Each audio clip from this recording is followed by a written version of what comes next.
Hello बच्चों, नमस्कार, good evening. क्या हाल चाल है, कैसे हैं आप सभी?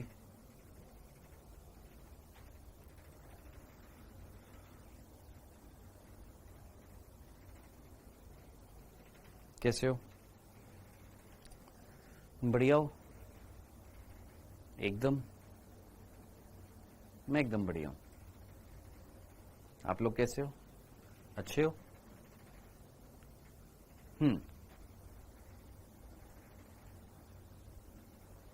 हाँ जी। कैसी रही कल की क्लास बच्चों, फिजिक्स की क्लास? पहले तो मुझे ये बताओ, कल की जो क्लास हुई थी वो कैसी रही भैया?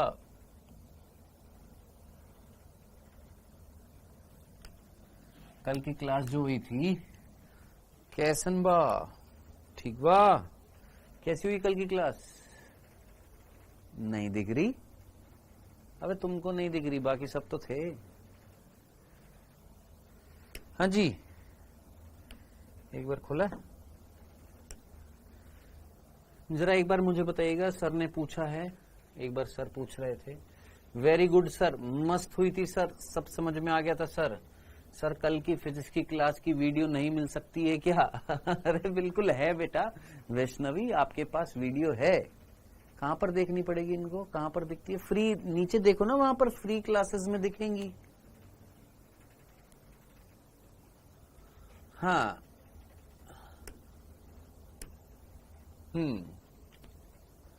सर 1 नंबरी, स्टूडेंट 10 नंबरी, बहुत ही बढ़िया, मजा आ गया था, बहुत ही बढ़िया, गुड क्लास। सर गए थे, हमें मिली नहीं, बहुत ही बढ़िया। सर कहाँ है कल की क्लास? Very good. इनको पता ही नहीं है कल की क्लास कहाँ है, बस इन्होंने स्पैम करना है। Sir I am new student, इसका एक ही काम होता है, क्लास स्टार्ट होती है बस ये यही कॉपी पेस्ट करे रखता है। कहां पर देखते हैं, कहां पर दिखती है, एक बार मेरे को बता दो। मेरे को एक काम करो, मेरे को दिखा दो, इनको ना फोन में दिखा देता हूँ। अरे रुको, इधर आओ, इधर आओ। ये क्लास नीचे, यहाँ पर गए, ये फिजिक्स है, लेटेस्ट क्लास में है ना। चलो इसमें क्या सेलेक्ट करना पड़ेगा? Class 12th। अगर मैं यहाँ पर ड्रॉपर कर दूं तो एक बार चेक कर लूं, नीट ड्रॉपर, और ये ड्रॉपर मैंने कर दिया तो भी दिखेगी, देखना। लेटेस्ट क्लास में नहीं, हाँ दिख रही है ना। और ये कहां पर दिखेगी? बस नीचे ही दिख जाएगी ना। हाँ भैया, कैसे दिखेगी मैं बता देता हूं, देखो इधर देखो, आओ। जिनको दिखी नहीं है क्लास, एक बार जरा जूम करके इनको दिखा दोगे यहां से? देखिए भैया, तुमको अभी तो एप्लीकेशन में ये नहीं पता कि क्लास कहां दिखती है। Good morning sir, good morning बेटा, गुड मॉर्निंग बेटा, गुड मॉर्निंग। बस बस बस छोड़ दो, जल्दी से आ जाओ, फटाफट आ जाओ। एक बार एप्लीकेशन में दिखा देता हूं इनको। चलो जूम, बहुत बढ़िया। ये काला क्यों हो गया? चलो गोरा करते हैं इसको। ओके, खुशी गुप्ता पीछे वर्ड दिख रहा है, प्रांजल दिख रहा है, अंकित प्रजापति दिख रहा है, मोहम्मद अजीम दिख रहा है, ममता मेहरा दिख रहा है। सारे धुंधले हो गए, अब तुमको फोन दिख रहा है। इस फोन में जरा देखिएगा, मेरी उंगलियां दिख रही हैं, उंगलियों में नाखून दिख रहे हैं, 2 नाखून उंगलियों के बड़े हुए थोड़े से दिख रहे होंगे। फोकस तुम्हारा कहां पर होना चाहिए? यहां पर होना चाहिए। जरा देखिएगा, ये तुमने अपनी एप्लीकेशन में गए, एप्लीकेशन में यहां जाकर तुम्हारी एप्लीकेशन में तुमने या तो क्लास 12th या नीट ड्रॉपर डाल रखा होगा, है ना। तो यहां पर चाहे तुम चेंज कर सकते हो, नीट ड्रॉपर या क्लास 12th कुछ भी डाल सकते हो। मैंने यहां पर ड्रॉपर डाल दिया। ड्रॉपर डालते ही एक तो तुम्हें तुम्हारा कोर्स दिखाई देता है ना।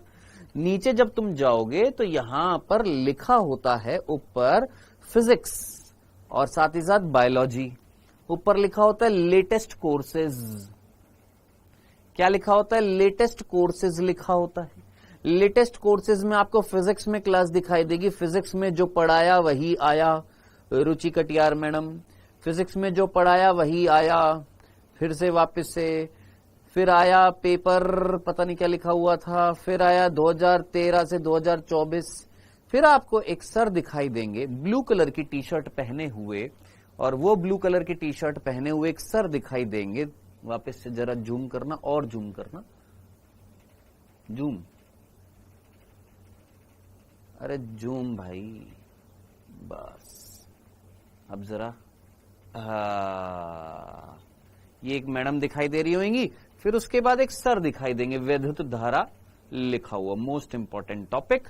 और इसमें ये सर दिखाई दे रहे होंगे, ये हैं हिमांशु पंत सर, इन्होंने कल विद्युत धारा पढ़ाया था। ठीक है, अब बताओ, अब तुमको ये मैंने बता दिया है, बस भैया बस, ठीक है, मैं आउट ऑफ द बॉक्स चला जाऊं, ठीक है, चलो एक सेकंड रुको बच्चों। सर आपने नया फोन ले लिया? हाँ बेटा।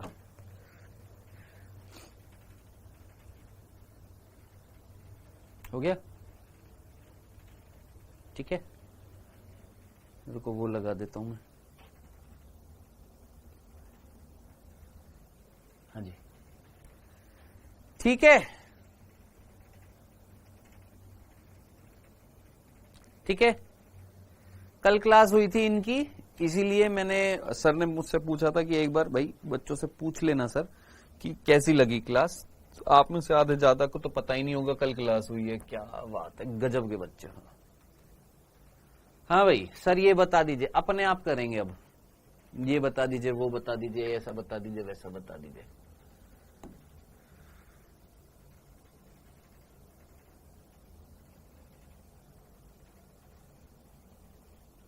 जातियों की स्थिरता के बारे में किसने बताया था मेरे भाई? लेमार्क ने बताया था।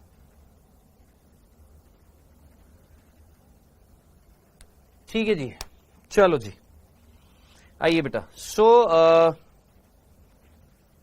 जिन जिन ने क्लास लिए एक बार वो मेरे को बता दीजिए, क्योंकि मेरे को फोटो खींचकर सर को भेजनी है कि भैया कैसी लगी क्लास। देखो ये एक औपचारिकता है जो मेरे को करनी है, ये मेरा काम है जो सर को मुझे भेजना है। प्लीज जिन्होंने क्लास ली है वो बता दीजिए, ताकि मैं वो फोटो खींचकर आपके कमेंट भेजकर सर को बता दूं, और फिर सर जो है वो डिसाइड करेंगे कि अगली क्लास कब लेनी है।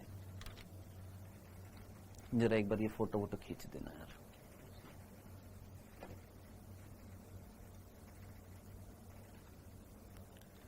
हाँ जी, ऊपर ऊपर ऊपर जाना, ऊपर जाना, बस यहां से ये फोटो खींच दो एक बार। थोड़ा जल्दी, थोड़ा सा जल्दी रिफ्रेश कर दो जल्दी से। ओके,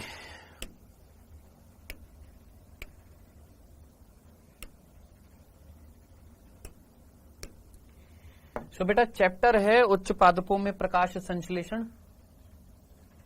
नया चैप्टर है आपका फोटोसिंथेसिस इन हायर प्लांट्स। ये चैप्टर मैंने आरंभ 2 जो रिकॉर्डेड क्लासेस आपके पास है उसमें भी करा दिया है, ये मैंने यूट्यूब पे भी करा दिया है। अब बारी है आपकी, है ना। तो मैं 2 जगह करा चुका हूं, और ऐसा नहीं कि पुराना कराया है, नया ही कराया है। आप चाहें तो उसमें से भी दे सकते हैं, वन शॉट में देखना है तो यूट्यूब पर भी देख सकते हैं, दोनों जगह देख सकते हैं। हाँ जी, अब हम पढ़ने वाले हैं सर ये वाला चैप्टर जिसका नाम है उच्च पादपों में प्रकाश संश्लेषण। ठीक है, और ये चैप्टर हम पढ़ेंगे इसकी एनसीईआरटी। ये चैप्टर जो है आपके 10 भागों में बांटा गया है, 10 पार्ट्स में बांटा गया है। सबसे पहले हम क्या जानते हैं, प्रारंभिक प्रयोग क्या है, प्रकाश संश्लेषण कहां पर होता है, प्रकाश संश्लेषण में कौन से वर्णक भाग लेते हैं, प्रकाश अभिक्रिया क्या होती है, इलेक्ट्रॉन का ट्रांसपोर्ट कैसे होता है, एटीपी एनएडीपीएच कहां पर उपयोग में होते हैं, अंधकार अभिक्रिया क्या होती है, प्रकाश श्वसन क्या होता है, प्रकाश संश्लेषण को प्रभावित करने वाले कारक कौन से होते हैं। मैं लिटरली बता रहा हूं, अगर आपको एक ओवरव्यू चाहिए तो मैंने आज और कल की क्लास में लगभग एक 2.5 घंटे की क्लास थी, 2.5 तो नहीं, लगभग शायद 2.5 घंटे की क्लास थी, 2 घंटे 15 या 12 मिनट की होगी, और एक आज की क्लास थी। इन दोनों क्लासेस में मैंने ये सारे के सारे सारी की सारी चीजें पढ़ा दी हैं। ठीक है, आपका मन हो वहां से देख सकते हैं, आपका मन हो यहां से देख सकते हैं। आगे बढ़ने से पहले वो बच्चे जो सिलेबस पूछ रहे थे, जरा उनको सिलेबस भी बता देता हूं। जरा एक बार फिजिक्स का सिलेबस नोट डाउन कर लेंगे पार्ट टेस्ट का, फिर केमिस्ट्री के पार्ट टेस्ट का सिलेबस डाउनलोड कर लेंगे, फिर बायो के पार्ट टेस्ट का सिलेबस डाउनलोड कर लेंगे। ये पार्ट टेस्ट सबसे पहला जो होएगा वो होएगा हमारा 9 मार्च को होएगा। फिजिक्स का सिलेबस जरा जल्दी से डाउनलोड कर लीजिए। सर ये तो आपने बता दिया है। हाँ जी,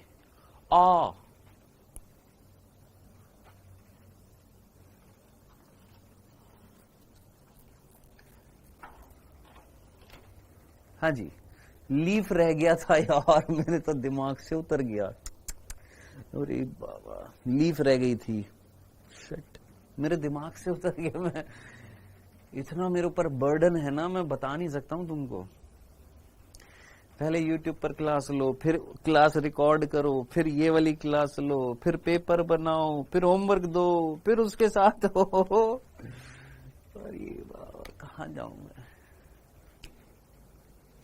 ओवरलोडेड हो चुका हूं बहुत ज्यादा। चलो 9 मार्च को ये आपका एक बार पहले सिलेबस डाउनलोड करेंगे, मतलब सिलेबस मैंने स्लाइड में आ जाएगा, आज की स्लाइड में आ जाएगा आपके पास में।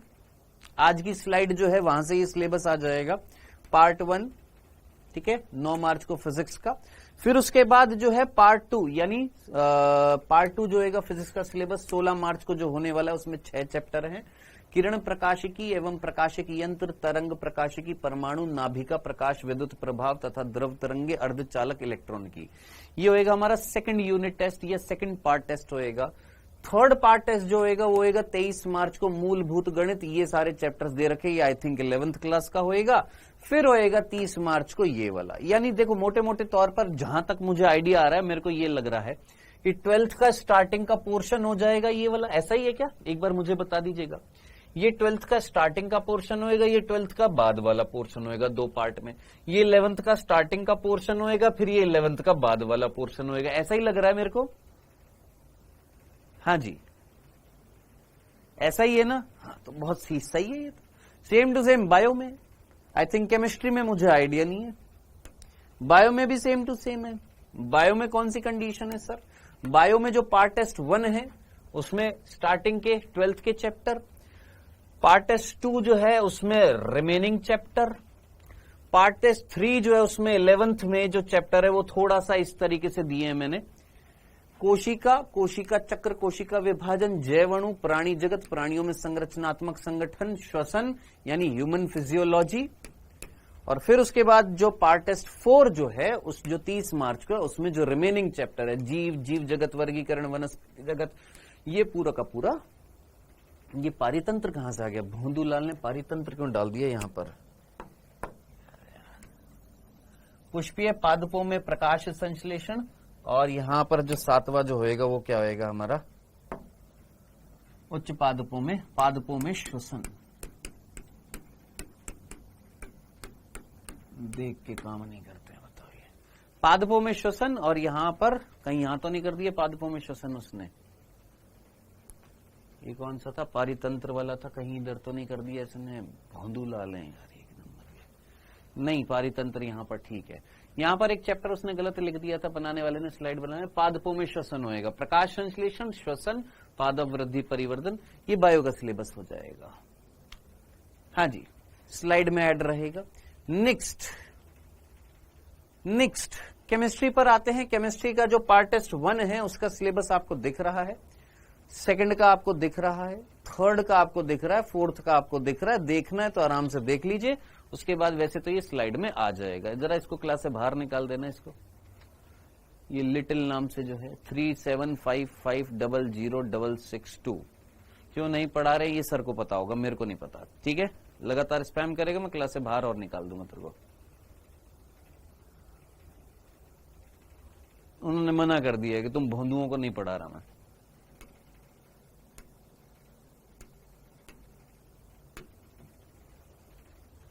ठीक,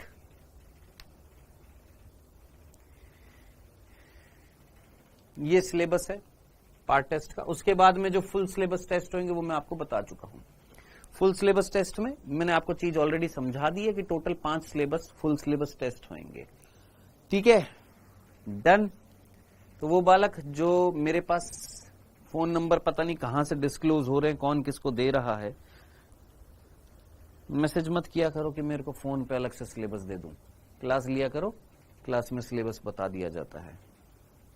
ठीक है जी, चलिए जी आइए स्टार्ट करते हैं बेटा। यहां पर एनसीईआरटी लाइन बाय लाइन इस चैप्टर की, उच्च पादपों में प्रकाश संश्लेषण की।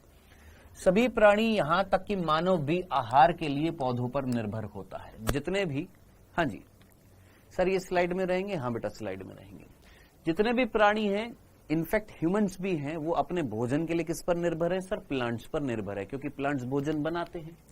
क्या आपने कभी सोचा है कि पौधे अपने आहार कहां से प्राप्त करते हैं? आपने सोचा है कि प्लांट्स अपना भोजन कहां से प्राप्त करते हैं? वास्तव में हरे पौधे अपना आहार संश्लेषित करते हैं। वास्तव में तुमको पता है कि पौधे जो अपना भोजन खुद बनाते हैं तथा अन्य सभी जीव अपनी आवश्यकताओं के लिए उन पर निर्भर रहते हैं, तथा दूसरे जीव जो हैं वो पौधों पर निर्भर रहते हैं। हरे पौधे अपने लिए आवश्यक भोजन का निर्माण और संश्लेषण प्रकाश संश्लेषण से करते हैं। हरे पौधे जो है पता है अपना भोजन कैसे बनाते हैं? एक प्रक्रिया से जिसका नाम प्रकाश संश्लेषण है। ठीक है जी, डन।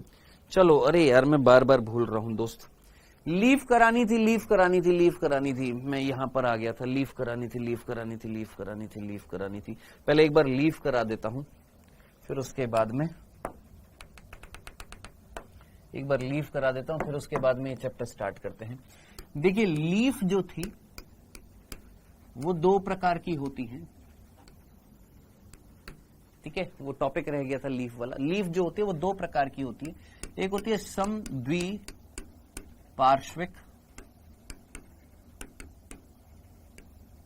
और एक होती है पृष्ठाधार। एक होती है पृष्ठाधार पत्ती और एक होती है समद्विपार्श्विक पत्ती। इसको हम बोलते हैं आइसो बाइलेटरल और इसको हम बोलते हैं डोर्सी वेंट्रल।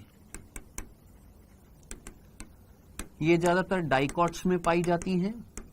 ये ज्यादातर किस में पाई जाती है? मेनली मोनोकॉट्स में मिलती हैं। अब दोनों में डिफरेंस क्या है? दोनों में डिफरेंस की हम बात करेंगे। देखिए, पृष्ठाधार जो होती है वो तने के समकोण होती है, तने के समकोण होती है, या तो तने के परपेंडिकुलर होती है, ऐसे लिख देता हूं।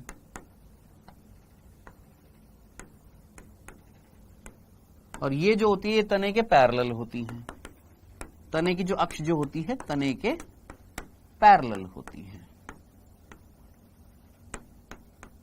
मतलब सर, अगर ये तना है तो इस तने के नोड से जो पत्ती निकलेगी, तने के नोड से जो पत्ती निकलेगी वो इस तने के क्या है सर?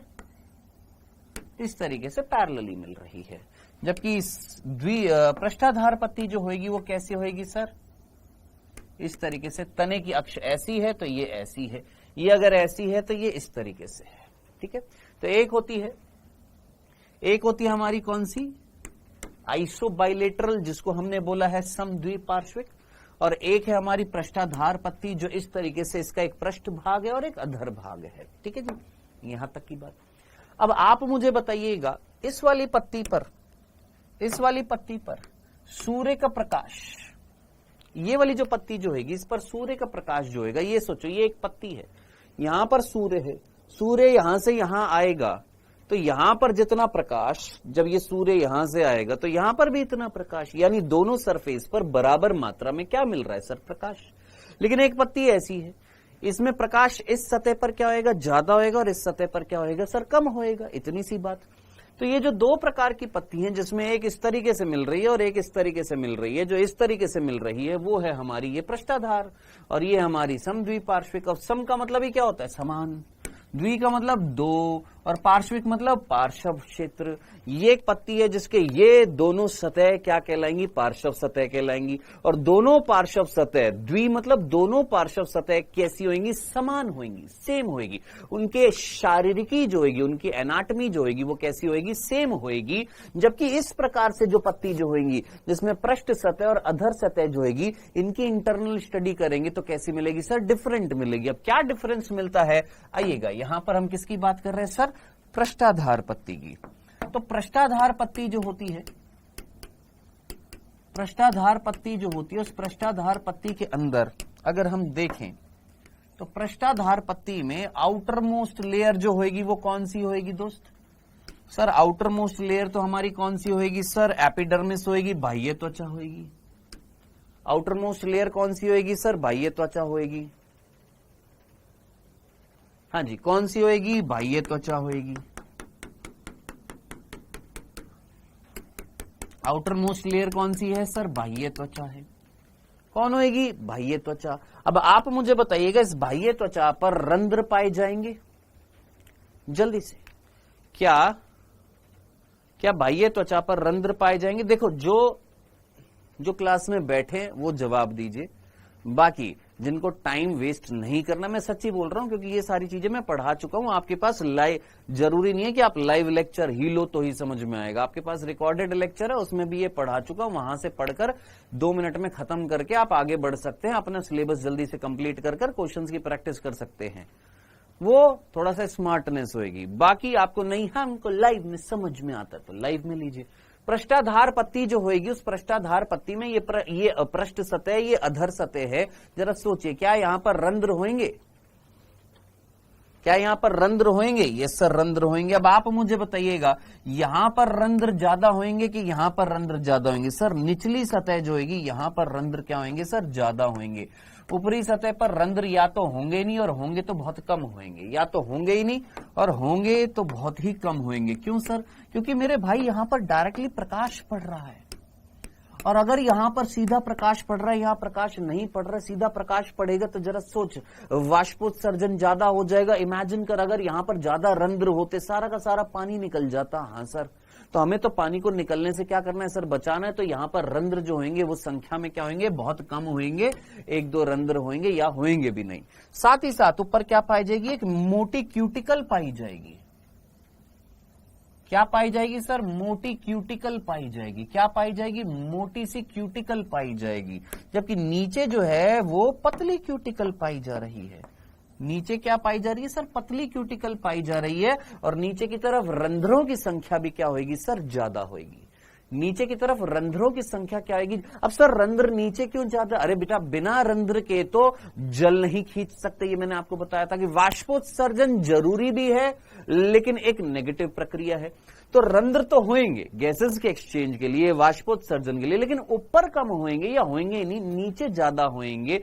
ये है सबसे पहली स्ट्रक्चर, ये है सबसे पहली बात जो मैंने आपको पृष्ठाधार पत्ती में बता दी है। डन, इतनी सी बात समझ में आई कि पृष्ठाधार पत्ती में जो पृष्ठ भाग जो होता है, उस पृष्ठ भाग में रंध्रों की संख्या क्या होती है सर? कम होती है, और क्यूटिकल मोटी होती है। अधर भाग जो होता है, उस अधर भाग में रंध्रों की संख्या ज्यादा होती है और क्यूटिकल पतली होती है। अब अंदर जरा सोचिए, अंदर कौन पाया जाएगा सर? अंदर मिलेगा, अंदर कौन है? ये मध्य शिरा है। मध्य शिरा से क्या निकलती है सर? मध्य शिरा से निकलती है हमारी क्या?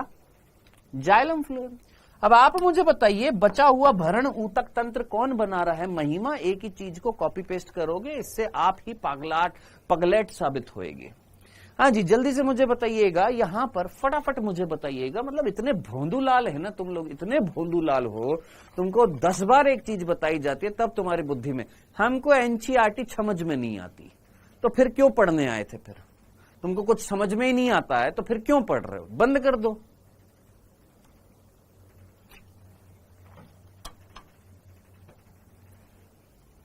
तुमको बस एक चीज आती है, कॉपी पेस्ट करना, कॉपी पेस्ट करना, कॉपी पेस्ट करना, है ना? और कुछ नहीं आता तुमको। यस, कौन पाई जाएंगी सर? यहां पर पर्ण मध्योतक कोशिका पाई जाएंगी। क्या पाई जाएंगी? पर्ण मध्योतक कोशिका पाई जाएंगी। क्या पाई जाएंगी? पर्ण। सर आपने बोला था कि इस चैप्टर की एनसीईआरटी पढ़ाओगे, क्या है ये?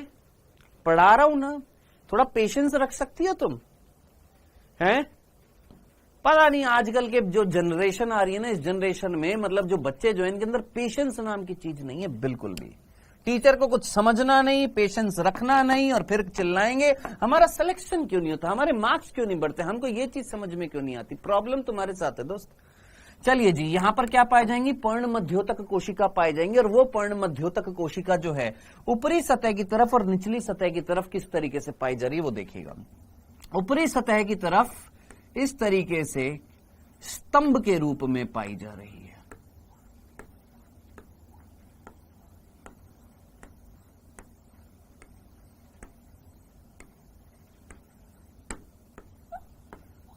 किस रूप में पाई जा रही है? स्तंभ के रूप में पाई जा रही है, स्तंभाकार मिल रही है, इस तरीके से स्तंभ के रूप में पाई जा रही है। किस रूप में पाई जा रही है? स्तंभ के रूप में पाई जा रही है। लेकिन निचली सतह की तरफ किस रूप में पाई जा रही है सर? अंडाकार या गोलाकार आकृति में पाई जा रही है। अब जरा सोचिए, ये जो नीचे की तरफ जो मीजोफिल पाई जा रही है वो स्तंभाकार या गोलाकार पाई जा रही है। इनको हम बोलते हैं स्पंजी। क्या बोलते हैं? स्पंजी बोलते हैं। स्पंजी क्यों बोल रहे हैं? हाँ जी, यस डॉक्टर गर्ल, कर सकते हो। इनको हम बोल रहे हैं स्पंजी। स्पंजी क्यों बोल रहे हैं? क्योंकि स्पंज जो होती है उसके बीच में क्या पाए जाते हैं? एयर पाई जाती है। यहां पर इनके बीच में अंतर कोशिकीय अवकाश नहीं है, लेकिन इनके बीच में अंतर कोशिकीय अवकाश है। अब आप जरा सोचिए, यहां पर अंतर कोशिकीय अवकाशों में एयर भरी पड़ी है, ये एयर कहां से आ गई? अरे इस रंध्रों से एयर आएगी या नहीं आएगी? तो रंध्र अगर नीचे मिलेंगे तो एयर यहां पर आएगी, एयर यहां पर आएंगी तो कोशिकाओं के बीच में गैप होएगा, कोशिकाओं के बीच में गैप होएगा तो ये कोशिका स्पंज के जैसी होंगी।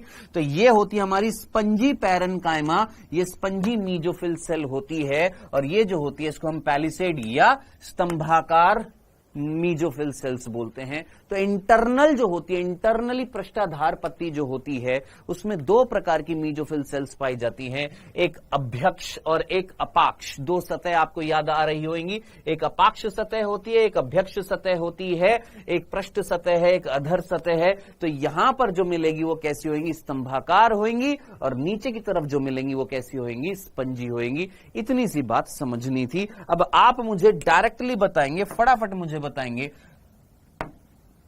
पत्ती पढ़नी थी ना, पत्ती में क्या था? सर बाह्य त्वचा ऊतक तंत्र में आ गई बाह्य त्वचा, जिसमें इस पत्ती में ऊपर वाली जो बाह्य त्वचा, उस बाह्य त्वचा में रंध्र या तो है नहीं, और है तो बहुत कम है। क्यूटिकल आ गई, क्यूटिकल आ गई, रोमपोम मिलेंगे नहीं। नीचे वाली जो होएगी इसमें रंध्र बहुत सारे, क्यूटिकल पतली सी। निचली सतह पर प्रकाश नहीं पड़ रहा, ऊपरी सतह पर प्रकाश पड़ रहा है। प्रकाश पड़ रहा है तो इसलिए रंध्र कम थे, नीचे नहीं पड़ रहा तो अच्छी बात है, यहां से हम गैसेस का एक्सचेंज कर लेंगे और वाष्पोत्सर्जन कर लेंगे। ठीक है जनाब।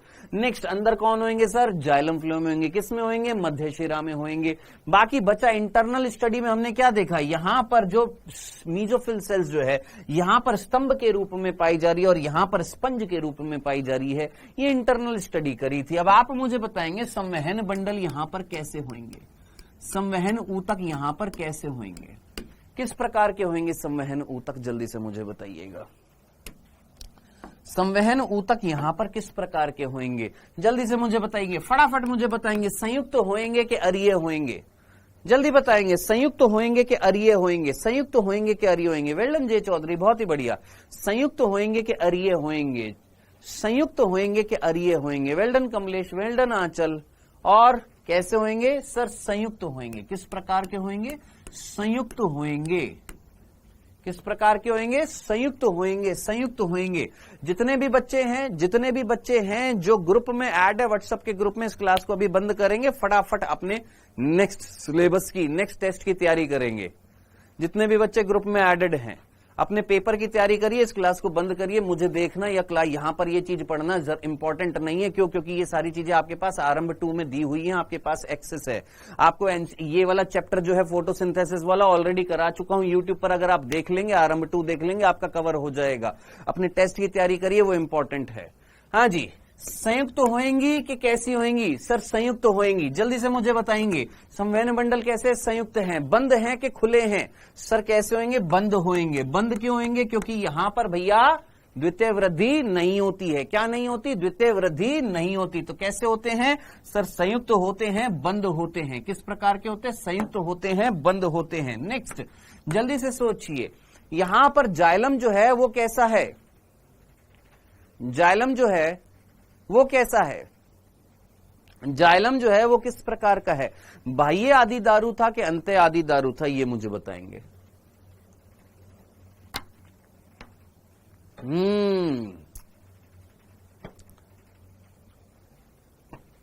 बोलो, बाह्य आदि दारू था कि अंत्य आदि दारू था? पत्तियों के अंदर कैसा था बेटा? लीफ के अंदर किस प्रकार से होता है? बाह्य आदि दारू के अंत्य आदि दारू? वेल्डन आस्था प्रजापति, वेल्डन अफजल खान। अफजल खान ने बोला सर अंत्य आदि दारू, आस्था प्रजापति ने बोला अंत्य आदि दारू, है ना। और बाह्य आदि दारू कौन बोल रही है? खुशी गुप्ता कह रही है बाह्य आदि दारू। Very good. और सर मैं ऐड नहीं हूं तो नंबर नहीं आए होंगे, तो कैसे ऐड होएगा अंकुश तिवारी जी? हाँ जी, अभिनव शर्मा कह रहा है बाह्य आदि दारू। कैसा था? अंत्य आदि दारू कंडीशन थी। किस प्रकार की कंडीशन थी? अंत्य आदि दारू। अगर अंत्य आदि दारू यानी आदि दारू अगर अंदर की तरफ है तो अनुदारू बाहर की तरफ है, बाहर की तरफ बल लग रहा था, बाहर की तरफ बल लग रहा है, तो अपकेंद्री कंडीशन थी।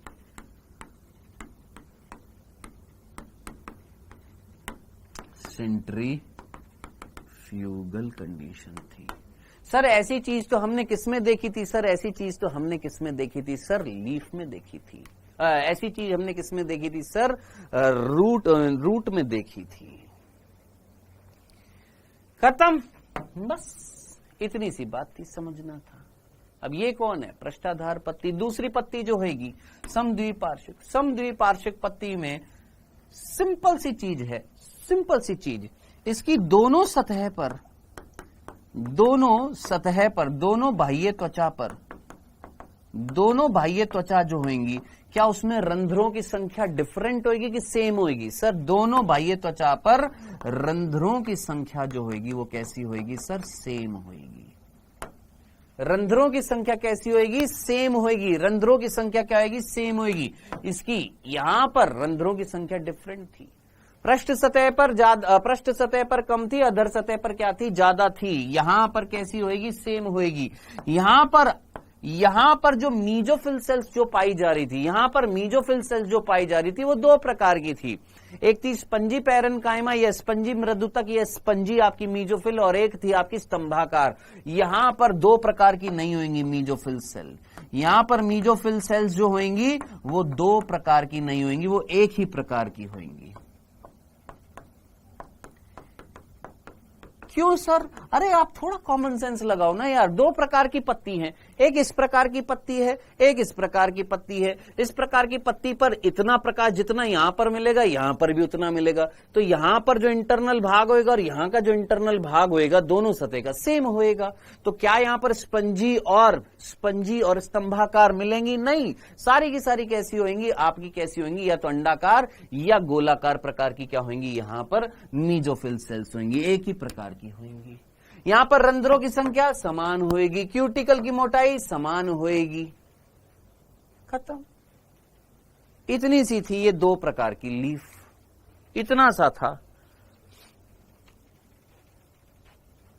बस इतना सा था। कुछ था नहीं इसमें ऐसा जो समझ में ना आता। हाँ, थोड़ी सी समझदारी अगर दिखाते, मैं आपकी जगह होता ना तो थोड़ा सा समझदारी दिखाता। क्या कि जरूरी नहीं है, देखो मेरे पास, अगर मेरे पास दोनों बैच का एक्सेस है, कि मेरे पास लाइव क्लास का भी एक्सेस है, मेरे पास रिकॉर्डेड क्लास का भी एक्सेस है। मेरा एक टॉपिक छूट गया था उस दिन, मेरे को याद नहीं आया, लीफ रह गया था, मैं फटाफट जाता रिकॉर्डेड बैच में इस चैप्टर में लीफ पढ़ता, लीफ पढ़कर अपने नोट्स बनाता, पढ़कर आगे बढ़ लेता। इतना मैं दिमाग लगाकर अपना फटाफट कोर्स खत्म करने की कोशिश करता। तो इसीलिए आपको रिकॉर्डेड बैच इसलिए दिया था ताकि जान पूछकर, थोड़ा पता है मैंने ये चीज बताई भी थी आपको कि जो रिकॉर्डेड बैचेस हैं उन रिकॉर्डेड बैचेस में हम प्लांट फिजियोलॉजी पहले कर रहे हैं, यानी बॉटनी का पोर्शन पहले कर रहे हैं। आपके बैच में मैंने जूलॉजी का पोर्शन पहले कराया था, ये सोचकर कि जूलॉजी हो जाएगी तो उस बैच से आप बॉटनी कवर कर लोगे, बॉटनी हो जाएगी तो वहां से जूलॉजी कवर कर लोगे।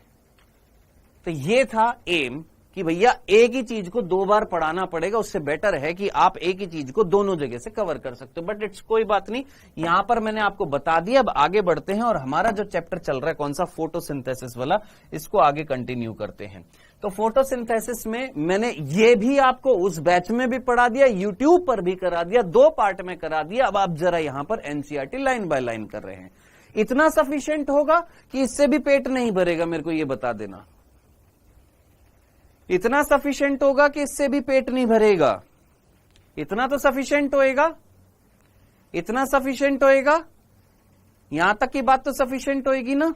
चलो जी, यहां तक की बात सफिशिएंट होएगी, आगे बढ़ते बेटा यहां पर। तो यहां से यहां तक हमने क्या पढ़ा कि भैया जितने भी पृथ्वी पर जितने भी प्राणी हैं वो डायरेक्टली अपना खाना नहीं बनाते हैं, प्लांट्स अपना खाना बनाते हैं। कौन सी प्रक्रिया से? प्रकाश संश्लेषण से।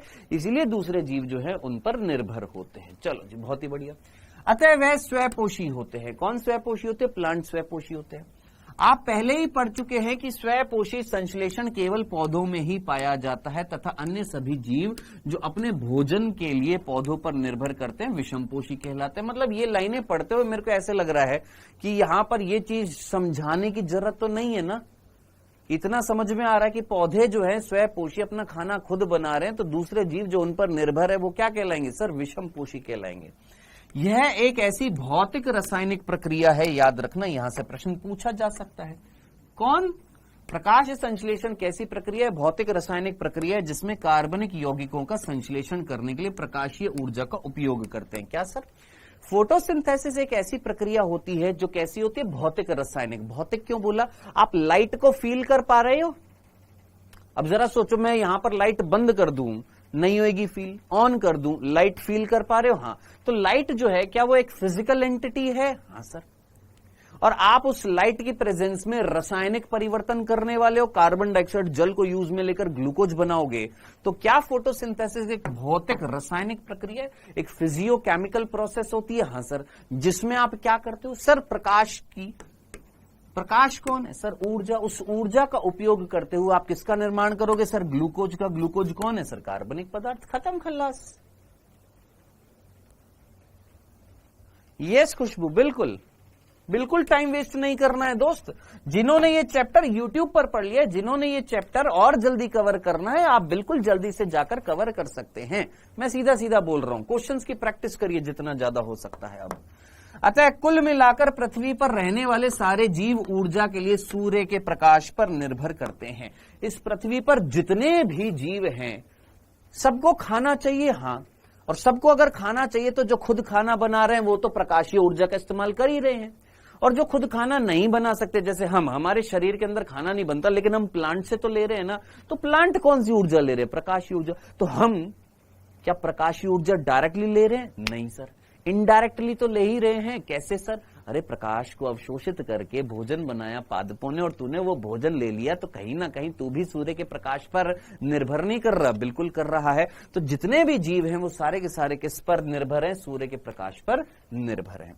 पौधों द्वारा प्रकाश संश्लेषण में उपयोग की गई सूर्य ऊर्जा पृथ्वी पर जीवन का आधार है। क्या बताऊं इसमें? बताओ कि पौधे जो है प्रकाश संश्लेषण में कौन सी ऊर्जा का उपयोग कर रहे हैं? सूर्य की ऊर्जा का उपयोग कर रहे हैं, भोजन बना रहे हैं, और यही मेन आधार है। ये शिवानी, प्रकाश संश्लेषण के महत्वपूर्ण होने के लिए दो कारण है। क्या? यह पृथ्वी पर समस्त खाद्य पदार्थों का प्राथमिक स्रोत है। इस पृथ्वी पर जितने भी फूड मटेरियल बनाए जा रहे हैं उसका मेन स्रोत कौन है सर? प्रकाश संश्लेषण।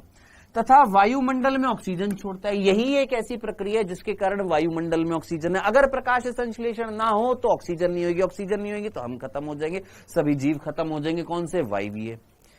क्या आपने कभी सोचा है कि यदि सांस लेने के लिए ऑक्सीजन ना हो तो क्या होगा? मर जाएंगे, और क्या होगा? सीधी सी बात है। आपने कभी सोचा है कि अगर ऑक्सीजन नहीं होगी तो क्या होगा? खत्म हो जाएंगे भैया। क्यों? क्योंकि हम वायवीय जीव हैं, हमें श्वसन करने के लिए क्या चाहिए होती है? ऑक्सीजन चाहिए होती है। इस अध्याय में प्रकाश संश्लेषण की विभिन्न प्रतिक्रियाओं के विषय में बताया जाएगा जो प्रकाशीय ऊर्जा को रासायनिक ऊर्जा में रूपांतरित करती है। यानी इस चैप्टर में हम पढ़ते हैं कि कैसे प्रकाशीय ऊर्जा का इस्तेमाल करके हम रसायनों का निर्माण करते हैं। इस चैप्टर में पढ़ाया जाता है। जरा जल्दी से मुझे बताओ, ये लाइन आपको समझ में आ गई है? यहां तक की बातें क्लियर है? ये तो अभी पहली स्लाइड है दोस्त, अभी बहुत सारी स्लाइडें हैं। यहां तक की बात। चलें आगे बढ़ते हैं। नेक्स्ट हम क्या जानते हैं? आइए पहले यह पता करें कि हम प्रकाश संश्लेषण के विषय में क्या जानते हैं। पिछली कक्षाओं में आपने कुछ सरल प्रयोग किए होंगे जिनसे पता लगा होगा कि क्लोरोफिल जो एक हरा वर्णक होता है, प्रकाश और कार्बन डाइऑक्साइड प्रकाश संश्लेषण के लिए आवश्यक होते हैं। सर कैसे पता लगेगा कि प्रकाश संश्लेषण के लिए ये उपयोगी होता है? कार्बन डाइऑक्साइड उपयोगी है, प्रकाश उपयोगी है, वर्णक उपयोगी है। कैसे पता लगेगा? मैंने कहा कोई एक्सपेरिमेंट से पता लगेगा। कौन से एक्सपेरिमेंट से? कौन से एक्सपेरिमेंट से? एक एक्सपेरिमेंट है जिसका नाम है शबलित पत्ती का प्रयोग। शबलित पत्ती का प्रयोग जो होता है उसमें हम क्या करते हैं? पत्ती को शबलित कर देते हैं। सर शबलित मतलब इस तरीके से ये पत्ती होती है और इस पत्ती के ऊपर हम क्या कर देते हैं? काले काले कागज से इसको ढक देते हैं। काले रंग के कागज से जब हमने इसको ढक दिया तो इसके ऊपर क्या नहीं पड़ा सर? प्रकाश नहीं पड़ेगा। वो जो हरा भाग जो था, ये हरा भाग था, इसके ऊपर हमने क्या डाल दी सर, ब्लैक कलर का कागज लगा दिया। क्या लगा दिया सर, काले रंग का, काले कागज से क्या कर दिया सर, ढक दिया। लिखा हुआ काले कागज से क्या कर दिया सर, ढक दिया। अब ये वाला भाग अगर ढक दिया तो अंदर प्रकाश नहीं जाएगा, अंदर प्रकाश नहीं गया तो भोजन का निर्माण नहीं हुआ। यानी इस एक्सपेरिमेंट से क्या पता लग रहा है, इस एक्सपेरिमेंट से यह पता लग रहा है कि भोजन का निर्माण करने के लिए, प्रकाश संश्लेषण करने के लिए क्या हरा भाग जरूरी है? हाँ। क्या प्रकाश जरूरी है? हाँ। अब जरा सोचिए, जहां पर आपने काला कागज नहीं रखा, वो हरा भाग जो था उस पर प्रकाश पड़ा, हाँ जी, और वहां भोजन बना, हाँ। तो प्रकाश कहां पर पड़ रहा है, हरे भाग पर पड़ रहा है और वहां पर भोजन बन रहा है। यानी इस एक्सपेरिमेंट से क्या पता लग रहा है, इस एक्सपेरिमेंट से पता यह लग रहा है कि जो हरा भाग होता है उस पर अगर प्रकाश डालोगे तो भोजन बनेगा। यानी इस एक्सपेरिमेंट से हमें किसकी उपयोगिता पता लगी सर, प्रकाश की और हरे भाग की उपयोगिता पता लगी। कसम से मेरे को इतना अजीब लग रहा है कि मैं यही चीज बार बार पिछले 10-15 दिन से बार बार यही रिपीट कर रहा हूं। मैं आपसे सीधा बोल देता, भाई मैं एक चैप्टर नहीं कराऊंगा, तुम सीधा यूट्यूब पर पढ़ोगे और वहां से पढ़कर खत्म करोगे, हम अगला चैप्टर स्टार्ट कर देते। चलो, लेकिन अब क्या करें, मैं बताना भूल गया था। आइए आगे बढ़ते हैं बेटा। यहां पर नेक्स्ट क्या लिखा हुआ है, तो शबलित पत्ती जो होती है, उस पत्ती में हम क्या करते हैं, उसको आंशिक रूप से क्या कर देते हैं सर, ढक देते हैं काले कागज से, और ढक देंगे और प्रकाश में रखेंगे, जिससे मंड यानी फूड बनाने का प्रयोग किया होगा। अब इसमें क्या है, स्टार्च के लिए इन पत्तियों में परीक्षण से यह बात प्रकट हुई। क्या बात प्रकट हुई कि प्रकाश संश्लेषण क्रिया जो है सूर्य के प्रकाश के, पेड़ के केवल हरे भाग में हो रही है। यानी प्रकाश संश्लेषण कहां पर हो रहा है, केवल हरे भाग में हो रहा है, जहां पर क्या पड़ रहा है, प्रकाश पड़ रहा है। यानी दो चीजों की उपयोगिता पता लगती है किसमें, शबलित पत्ती के प्रयोग से। दूसरा प्रयोग है, दूसरा जो प्रयोग है वो है मॉल का प्रयोग। सर ये मॉल का प्रयोग कौन सा होता है, ये है मॉल का प्रयोग, जिसको हम क्या बोलते हैं, मॉल का प्रयोग या अर्ध पत्ती का प्रयोग। अर्ध पत्ती का जो प्रयोग जो होता है, मॉल का जो प्रयोग होता है, इसमें क्या किया जाता है जरा देखिएगा। आपने एक अन्य प्रयोग आधी पत्ती से किया होगा, अर्धपर्ण प्रयोग बोला जाता है। अर्धपर्ण का मतलब आधी पत्ती का प्रयोग, जिसमें हम क्या करते हैं, एक पत्ती का आंशिक भाग जो है परख नली के अंदर रख देते हैं और इसको पोटेशियम हाइड्रोक्साइड से भीगी हुई रुई भी रखी होती है। क्या आपने एक जार ले लिया, हाँ सर ये इस तरीके से एक जार ले लिया, उस जार के अंदर आपने क्या डाल दिया, पोटेशियम हाइड्रोक्साइड डाल दिया। अब पोटेशियम हाइड्रोक्साइड जो होता है वो जल्दी से किसके साथ क्रिया कर लेता है, कार्बन डाइऑक्साइड। यानी यहां पर जो कार्बन डाइऑक्साइड होगी ना, उस कार्बन डाइऑक्साइड के साथ कौन कर लेगा सर, पोटेशियम हाइड्रोक्साइड क्रिया कर लेगा। और पोटेशियम हाइड्रोक्साइड कार्बन डाइऑक्साइड की क्रिया करते ही कार्बन डाइऑक्साइड को खत्म कर देगा।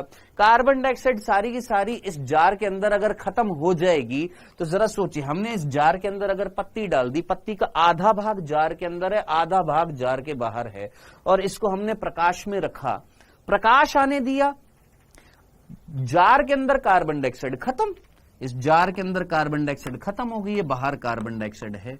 हमने इस पत्ती को थोड़ी देर ऐसे रखा और फिर बाहर निकाल कर देखा, क्या दिखा कि सर जो हरा भाग जो था, जो बाहर था, उसमें तो हमें स्टार्च मिली, जो अंदर जो भाग था उसके अंदर स्टार्च नहीं थी। इससे क्या पता लगा कि क्या कार्बन डाइऑक्साइड भोजन बनाने के लिए जरूरी है या नहीं है।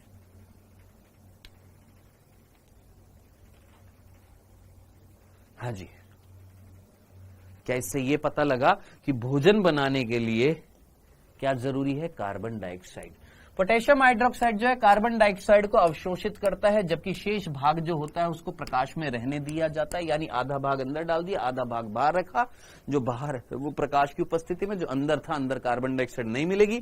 इसके बाद इस उपकरण को कुछ समय के लिए धूप में रखा जाता है। कुछ समय के बाद आप स्टार्च के लिए पत्ती का परीक्षण करते हैं। पत्ती का परीक्षण करने के बाद आपको क्या पता लगता है सर, हमको पता लगता है कि पत्ती का जो भाग परख नली में था, यानी परख नली यानी जार के अंदर था, उसमें स्टार्च की पुष्टि नहीं होएगी। क्यों? क्योंकि अंदर कार्बन डाइऑक्साइड नहीं है। और वो भाग जो प्रकाश में था यानी बाहर था, उसमें स्टार्च की पुष्टि हुई। क्यों? क्योंकि बाहर कार्बन डाइऑक्साइड है। इस प्रयोग से सिद्ध होता है कि प्रकाश संश्लेषण के लिए कार्बन डाइऑक्साइड आवश्यक है। तो भैया कुल मिलाकर हमने यहां पर 2 प्रयोग किए। एक जो था वो कौन सा था सर? एक था हमारा मॉल का प्रयोग। इस मॉल के प्रयोग से किसकी उपयोगिता पता लग रही है सर? कार्बन डाइऑक्साइड की। और ये वाला जो प्रयोग जो था, शबलित पत्ती का प्रयोग जो था, इससे 2 चीजों की उपयोगिता पता लग रही है, एक हरे भाग की और साथ ही साथ किसकी सर? हरे भाग की और प्रकाश की। क्या ये बात आपको यहां तक की बात समझ में आ गई है? क्या यहां तक की बात क्लियर है? सर जी आपने बोला था क्लोरोफिल ए होने पर फोटोसिंथेसिस होगा भले ही वह डार्क हो। क्या रुपेंद्र चौधरी एक बार जरा वापस से बताओ, कहना क्या चाह रहे हो? मेरे को प्रॉपरली मेरे पास इंफॉर्मेशन समझ में नहीं आई। रुपेंद्र आपने बताया था कि क्लोरोफिल होने पर मैंने ये बताया था सभी पादपों में फोटोसिंथेसिस करने के लिए क्लोरोफिल ए होना चाहिए। ये बोला था कि भले डार्क हो तो फोटोसिंथेसिस होगा। ये बोला था मैंने कि चाहे पूरा दिन भर अंधेरा हो तो फोटोसिंथेसिस होगा, ऐसा बोला था मैंने? या मैंने ये बोला था फोटोसिंथेसिस करने के लिए हर एक प्लांट के अंदर क्लोरोफिल ए होना आवश्यक है? थोड़ा समझा करो क्या बोला जा रहा है रुपेंद्र।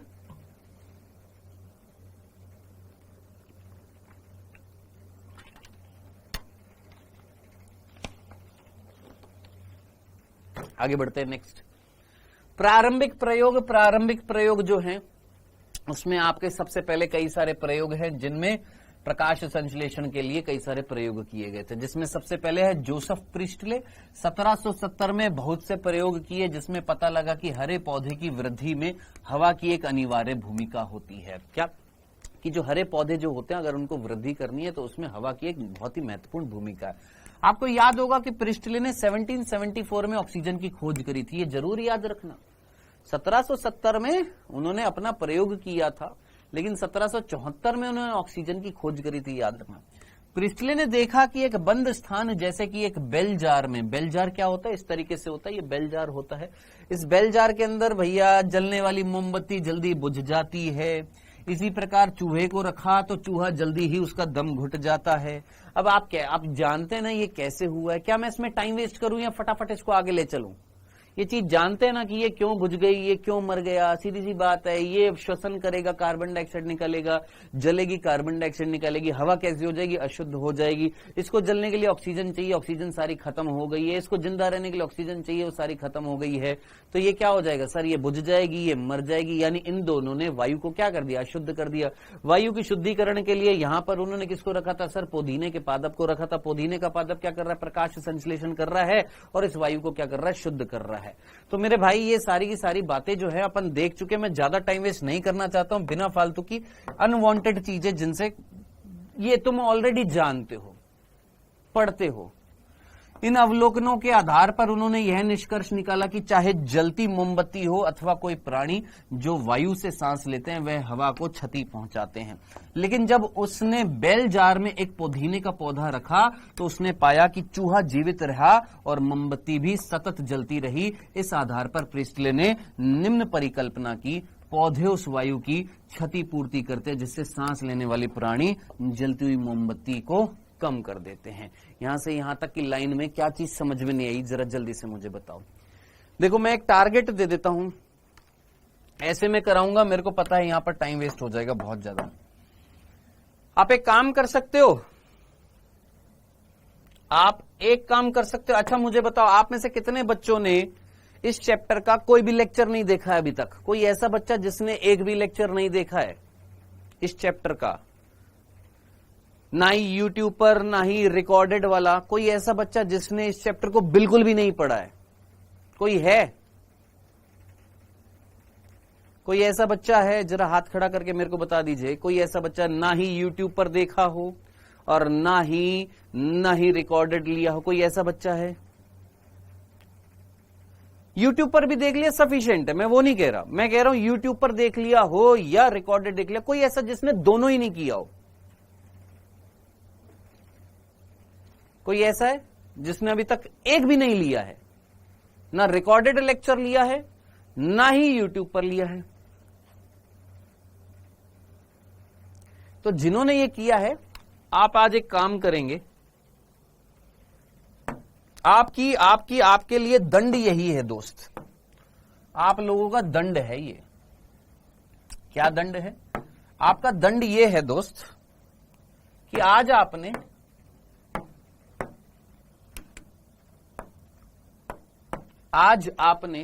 क्या करना है?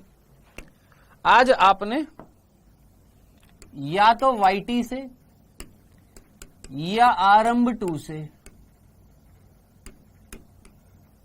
इस चैप्टर को पूरा पढ़ना है। मैं एक बार आपको बता देता हूं, आरंभ 2 में ये टोटल 4 घंटे में कवर करा दिया मैंने ये चैप्टर।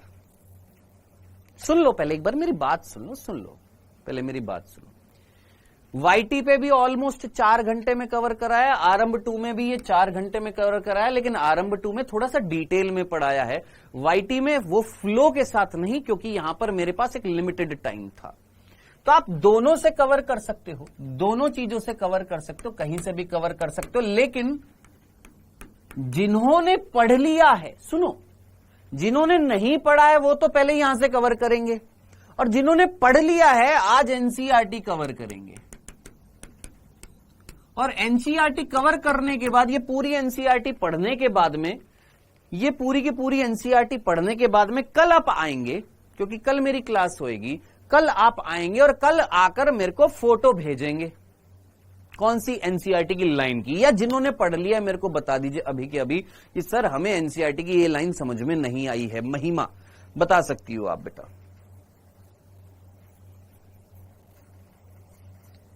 बिल्कुल बता सकते हो,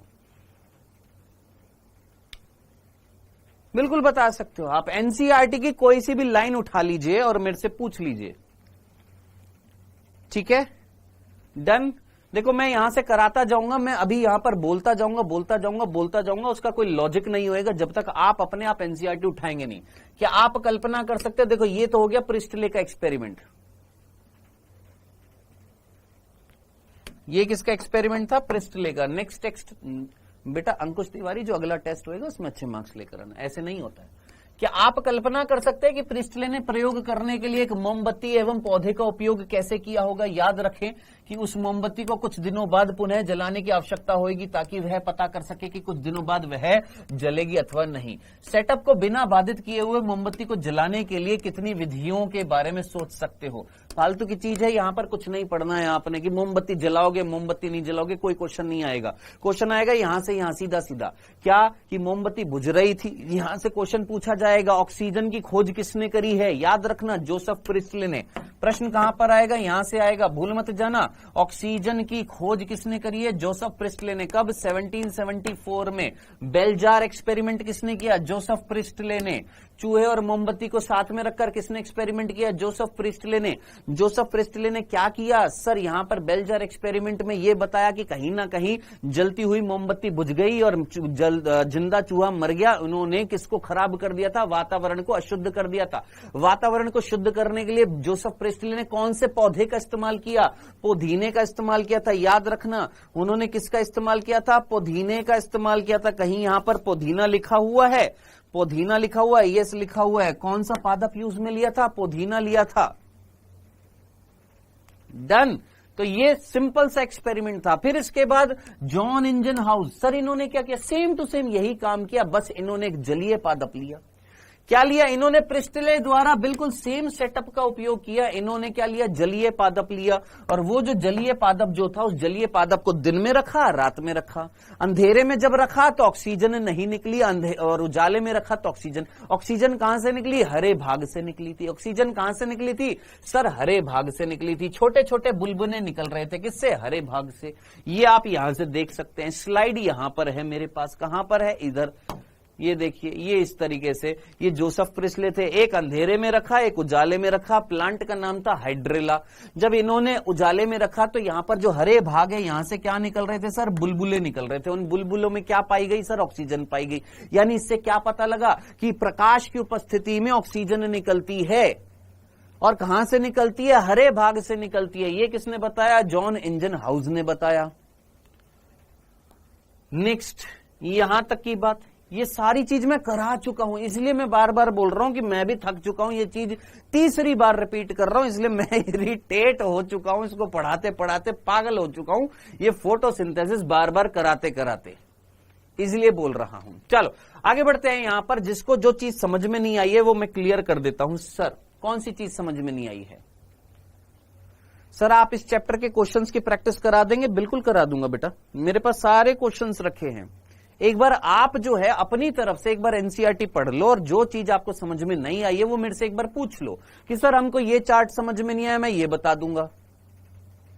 सर हमको ये वाला चार्ट समझ में नहीं आया, मैं ये वाला चार्ट बता दूंगा। इसमें कुछ भी नहीं था। इसमें बता रखा है कि भैया 3 प्रकार के वर्णक होते हैं, क्लोरोफिल ए, क्लोरोफिल बी और एक carotenoid. Chlorophyll A, chlorophyll B, carotenoid, इनका रंग आपने याद रखना है, रंग याद रखना है। क्लोरोफिल ए का रंग कैसा होता है? नीला। क्लोरोफिल बी का हरा, कैरोटीनॉइड्स का पीला या नारंगी होता है। ये मैक्सिमम कौन सी कलर की लाइट को अवशोषित कर रहे हैं? सर ये वाला कलर जो होता है ये हमारा कैसा होता है? ब्लू होता है। नेक्स्ट ये वाला कैसा होता है? ग्रीन होता है। नेक्स्ट ये वाला कौन सा होता है? रेड होता है। मैक्सिमम अवशोषण किसमें होता है? ब्लू में, मिनिमम ग्रीन में, फिर उसके बाद रेड में। ये हो गया क्या? अवशोषण। ये क्लोरोफिल ए जो है मैक्सिमम कहां पर काम कर रहा है? सर ब्लू और रेड में काम कर रहा है। मिनिमम किसमें? ग्रीन में। और यहीं पर ये इसका काम भी दिखाई दे रहा है। तो ये जो चित्र है वो बता रहा है किसका? काम करने के स्पेक्ट्रम को। ये वाला चित्र बता रहा है अवशोषण के स्पेक्ट्रम को, कि इस लाइट को ज्यादा से ज्यादा अवशोषित किया, और यहां पर इस लाइट में ज्यादा से ज्यादा काम कहां ज्यादा हुआ? सर ब्लू में और रेड में। मिनिमम कहां हुआ? सर ग्रीन में। तो अवशोषण का स्पेक्ट्रम और क्रियात्मक स्पेक्ट्रम दोनों एक दूसरे पर क्या है? अति व्यापित है। दोनों एक दूसरे को क्या कर रहे हैं? ओवरलैप कर रहे हैं, कि जिस लाइट में मैक्सिमम अवशोषण उसी लाइट में मैक्सिमम काम। दिख रहा है? जिस लाइट में मैक्सिमम अवशोषण उसी लाइट में मैक्सिमम काम, यानी दोनों एक दूसरे को क्या कर रहे हैं? ओवरलैप कर रहे हैं। ये थी ये वाली चीज। और कौन सा डायग्राम समझ में नहीं आया भैया तुमको? 11.6 का डायग्राम, ये चीज समझ में आ गई थी? ये चीज क्लियर है? ये लाइट हार्वेस्टिंग कॉम्प्लेक्स समझ में आ गया था? कल का लेक्चर देखना, इसलिए बोल रहा हूं। क्वेश्चन भी पूछा था। हाँ जी सर हमको 11.6 समझ में नहीं आया। ये वाला चीज समझ में नहीं आई। ये वाली चीज भैया तूने प्रकाश भेजा, किसके पास भेजा? क्लोरोफिल P700 ग्राही के पास पहुंचा, उन ग्राहियों से होता वापस यहां आ गया। ये कैसी प्रक्रिया है? चक्रीय है कि अचक्रीय है? प्रांजल वैष्णव, यहां से फोटो सिस्टम वन से इलेक्ट्रॉन निकला, फिर ग्राहियों से जाते वापस यहां पर आ गया। ये कैसा है? सर ये चक्रीय अभिक्रिया है कि अचक्रीय है? सर चक्रीय है। तो बस, तो यहां पर कौन सी चीज तुमको समझ में नहीं आई? बताना जरा मेरे को। तुमको जेड स्कीम समझ में नहीं आई है तो जेड स्कीम बता देता हूं। सर जेड स्कीम में क्या होता है? आइए देखिए। ये जेड स्कीम के अंदर इस प्रकार, ये जेड स्कीम के अंदर क्या होता है? सर ये फोटो सिस्टम सेकंड होता है। ये फोटो सिस्टम सेकंड होता है, जिससे क्या निकलता है? सर इलेक्ट्रॉन निकलता है। क्या निकलता है? सर इलेक्ट्रॉन निकल रहा है। और इस इलेक्ट्रॉन को सबसे पहले क्या पकड़ता है? सर ग्राही पकड़ता है, जिसका नाम है फियोफाइटिन। फियोफाइटिन के पास आता है कौन? प्लास्टोक्यूनॉन। प्लास्टोक्यूनॉन जो होता है वो इस फियोफाइटिन से इलेक्ट्रॉन लेता है।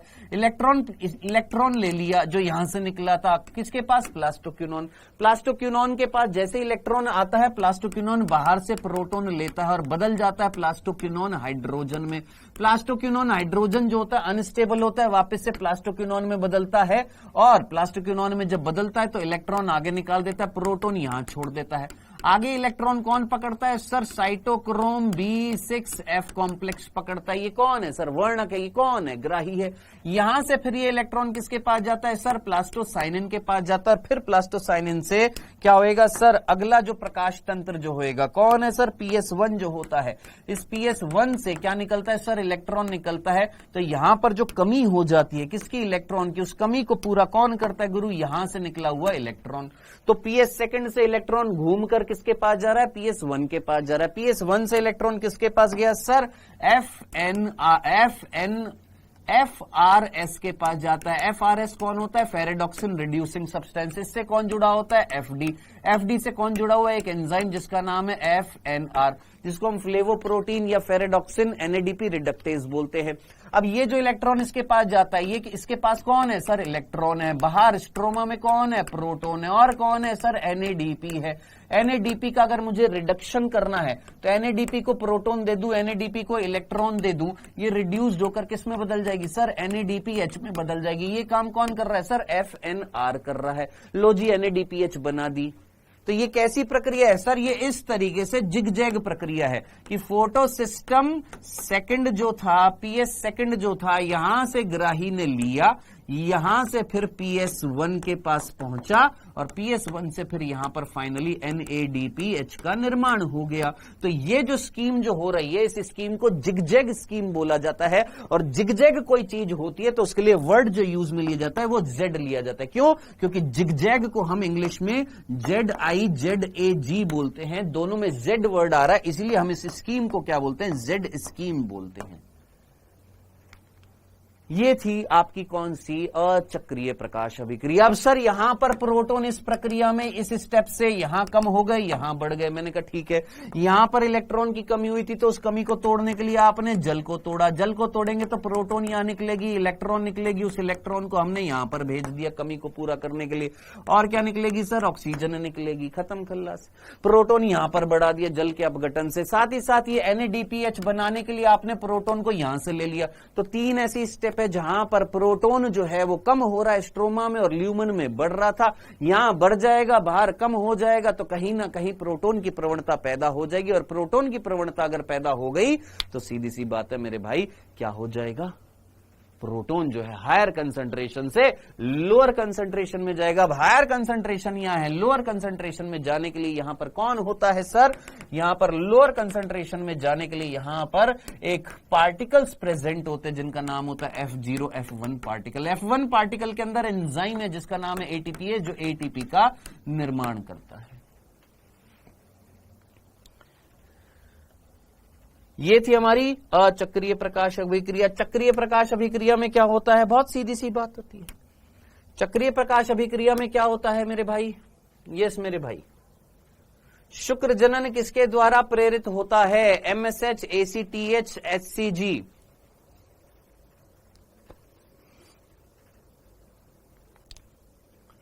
हाँ जी, क्या बताऊं मुस्सू, बताओ मुस्सू, क्या बताऊं इसमें मैं तुमको? सर इस क्वेश्चन में क्या बताऊं? शुक्र जनन कराने के लिए क्या आपको FSH की जरूरत है कि MSH की जरूरत है कि ACTH की जरूरत है कि HCG की जरूरत है? बताओ मुझे, तुम्हें क्या लगता है? मुस्सू जल्दी से मुझे बताओ। शुक्र जनन कराना है, शुक्राणु का निर्माण कराना है, तो उसके लिए HCG, ACTH, MSH या FSH? सर LH होना चाहिए था ना सर, LH होना चाहिए था, FSH कैसे हो गया? मुस्सू जल्दी से मुझे बताओ, क्या आपने सच्ची सच्ची मुझे बताना, क्या आपने लेक्चर ले लिए हैं इस बैच में? आपने आरंभ, आपके पास में बैच है, क्या आपने ह्यूमन रिप्रोडक्शन के लेक्चर लिए हैं? सच्ची सच्ची बताना, क्या आपने ह्यूमन रिप्रोडक्शन के लेक्चर लिए हैं? क्या आपने शुक्र जनन प्रक्रिया जब मैंने कराई थी तो आपने लिए हैं? नाम का मत बोल लिए हैं, क्योंकि तूने नहीं लिए प्रॉपरली। सच्ची बता रहा हूं, तूने नहीं लिए। तो भोंदू लाल है, तूने नहीं लिए। क्यों सर? LH होना। सर LH कराता है ना लेडिक कोशिका से, लेडिक कोशिका से टेस्टोस्टेरोन निकालता है, टेस्टोस्टेरोन जो होता है शुक्र जनन की प्रक्रिया को करवाता है। भोंदू लाल जरा एक बार NCERT पढ़ना ध्यान से, और NCERT लाइन बाय लाइन भी कराई थी। आपका FSH सर्टोली कोशिका पर जाता है और सर्टोली कोशिका को प्रेरित करता है पोषण देने के लिए। पोषण किसको दिया जाएगा? शुक्र जनन निर्माण में शुक्राणुओं को पोषण दिया जाएगा। याद आ रहा है आपको? आपको याद आ रहा है? शुक्र जनन प्रक्रिया में 2 भाग होते हैं, एक होता है शुक्राणु प्रसूजनन और एक होता है शुक्राणु प्रसूजनन और एक होता है शुक्राणु जनन, जिसको हमने स्पर्मियोजेनेसिस बोला था। स्पर्मियोजेनेसिस कराने के लिए कौन रिस्पॉन्सिबल था? FSH था।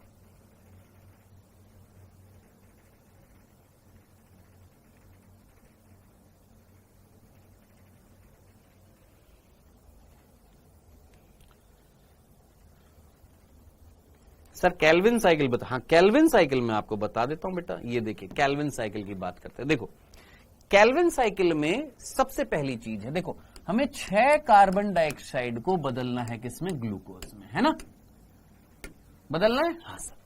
अब सबसे पहला हमने क्या किया सर, सबसे पहला स्टेप था हमारा कार्बोक्सिलेशन, जो मैंने आज आपको बताया। सर कार्बोक्सिलेशन में हम क्या करते हैं सर, 6 कार्बन डाइऑक्साइड हमने ली, मैंने कल ले ली। 6 कार्बन डाइऑक्साइड में कितने हैं, 6 कार्बन डाइऑक्साइड में कितने हैं, 6 कार्बन डाइऑक्साइड में 6 कार्बन। Okay sir. अब हम इसको एक ग्राही के साथ जोड़ते हैं जिसका नाम होता है RUBP, जिसके अंदर कितने होते हैं, 5 कार्बन होते हैं। और इसके हम कितने अणु लेते हैं सर, 6 अणु लेते हैं। तो टोटल कितने कार्बन हो गए सर, यहां पर 6 कार्बन। एक RUBP जो होता है वो 5 कार्बन का होता है, तो 6 अणु लेंगे तो कितने कार्बन सर, 30 कार्बन। यहां पर हम पहला स्थायी उत्पाद बनाते हैं, और वो जो पहला स्थायी उत्पाद जो होता है उसका नाम होता है 3PGA, जो कितने कार्बन का होता है, 3 कार्बन का होता है। और इसके कितने अणु बनेंगे आप जरा सोचिए, 30 और 6 36 कार्बन, ये 3 कार्बन का कितने अणु लूंगा सर, 12 अणु लूंगा, तभी तो 36 कार्बन होंगे। लगा दिमाग। अरे भैया ये 6 अणु, एक अणु 5 कार्बन का, तो 6 अणु 30 कार्बन के। 6 कार्बन डाइऑक्साइड में कितने कार्बन, 6 कार्बन, टोटल मिलाकर 36 कार्बन। जो पहला स्थायी उत्पाद बन रहा है वो 3 कार्बन का। अब तेरे को यहां पर 36 कार्बन अगर करने हैं, एक अणु 3 कार्बन का है, तो 12 अणु 36 कार्बन, तो कितने अणु बनेंगे सर, 12 अणु बनेंगे। ठीक है, ये प्रक्रिया होती है कार्बोक्सिलेशन। इसमें कोई ATP, कोई NADPH खर्च नहीं होता है, कोई खर्च नहीं होता है। फाइनली तेरे पास क्या आ गया सर, हमारे पास 12 अणु आ चुके हैं किसके, 3PGA के। मैंने कहा बहुत ही बढ़िया। अब क्या करेंगे, नेक्स्ट स्टेप जो होती है वो होती है रिडक्शन। अब सर रिडक्शन में क्या होता है, रिडक्शन को समझने के लिए आपको ग्लाइकोलाइसिस समझना पड़ेगा। सर ग्लाइकोलाइसिस में क्या होता है, ग्लाइकोलाइसिस में क्या होता है सर, ग्लाइकोलाइसिस में क्या होता है जरा वो देखिएगा। ग्लाइकोलाइसिस में एक ग्लूकोज को मैं बदल रहा हूं ग्लूकोज 6 फॉस्फेट। मुझे बताना है ग्लूकोज के अंदर कितनी कार्बन है सर, 6 कार्बन है। ग्लूकोज 6 फॉस्फेट में कितनी होंगी, 6 ही तो होंगी, क्योंकि आप ग्लूकोज के 6ठे कार्बन पर एक फॉस्फेट जोड़ रहे हो, तो क्या कार्बन की संख्या चेंज हो जाएगी। सोचो ग्लूकोज C6H12O6, कितने कार्बन है, 6। 6ठे कार्बन पर तूने एक फॉस्फेट जोड़ दी, तो कार्बन तो 6 ही रह गई ना। हाँ सर। अब ग्लूकोज को आपने इस ग्लूकोज के एक आइसोमर में बदला, और उस आइसोमर का नाम है ग्लूकोज फ्रक्टोज 6 फॉस्फेट। क्या नाम है, फ्रक्टोज 6 फॉस्फेट, जिसमें कितनी कार्बन सर, 6 कार्बन। कितनी कार्बन है, 6 कार्बन है। फ्रक्टोज 6 फॉस्फेट को फिर आपने बदला फ्रक्टोज 1,6 बाइफॉस्फेट, या बिसफॉस्फेट भी लिखा जाता है। अब यहां पर भी कितनी कार्बन, 6 कार्बन। अरे भैया देखो ग्लूकोज और फ्रक्टोज एक दूसरे का आइसोमर होते हैं, ग्लूकोज भी C6H12O6, ये भी C6H12O6। अब यहां पर आपने 6ठे पोजीशन पर फॉस्फेट था, यहां 6ठे पोजीशन पर फॉस्फेट था। इसी फ्रक्टोज में पहले और 6ठे दोनों पर फॉस्फेट लगा दिया, तो फ्रक्टोज 1,6 बाइफॉस्फेट। अब आप मुझे बताएंगे यहां तक की बात आपको क्लियर हो गई है, ठीक है। अब ये फ्रक्टोज जो है ये बदलता है किसमें, 2 अणुओं में। एक का नाम होता है DHAP, जो 3 कार्बन का होता है, और एक बदलता है ये 3PGAL में, ये भी 3 कार्बन का होता है। अरे भैया इसके पास कितने कार्बन है, 6 कार्बन। आपने 3 कार्बन का DHAP बना दिया, 3 कार्बन का आपने 3PGAL बना दिया, डन। 3 कार्बन बराबर हो गया 6 कार्बन। लेकिन ये क्या होता है, ये अनस्टेबल होता है। कौन, DHAP। ये DHAP कन्वर्ट होता है 3PGAL में। अब DHAP अगर 3PGAL में कन्वर्ट हो जाएगा, तो 3PGAL के कितने अणु हो जाएंगे सर, 3PGAL के हमारे पास 2 अणु हो जाएंगे, किसके, 3PGAL के।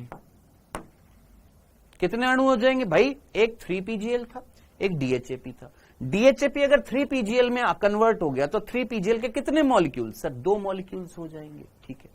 अब ये जो 2 मॉलिक्यूल्स 3PGAल के हैं, ये कन्वर्ट होते हैं सर, ये किसमें कन्वर्ट होते हैं, ये कन्वर्ट होते हैं 2 मॉलिक्यूल किसके, 1,3 बाई PGA में। ये कौन है सर? एल्डिहाइड। ये कौन है? एसिड। इसका नाम क्या है? Phosphoglyceric aldehyde. इसका नाम क्या है? Phosphoglyceric acid. यानी एल्डिहाइड से क्या बनाया आपने? एसिड बनाया है। नेक्स्ट, अब ये जो 1,3 बाई पीजीए जो है ये कन्वर्ट होता है, सोचो पीजीए कौन है? फॉस्फोग्लिसरिक एसिड, जिसमें आपने ग्लिसरिक एसिड की पहले और तीसरे कार्बन पर 2 फॉस्फेट लगा दिए। अब पहले कार्बन से अगर हटा दूं तो केवल तीसरे पर रह जाएंगे, तो क्या कहलाएगा? 3PGA। इसके भी कितने अणु होंगे? 2 अणु होंगे। 3PGA से क्या सर? तीसरे कार्बन पर जो फॉस्फेट थी उसको उठाकर मैंने दूसरे कार्बन पर लगा दिया, तो क्या बोलूंगा? 2PGA। इसके भी कितने मॉलिक्यूल? 2 मॉलिक्यूल। इस 2PGA से हमने एक इनॉल कंपाउंड बनाया जिसका नाम है फॉस्फोइनॉल पायरुवेट या phosphoenol pyruvic acid.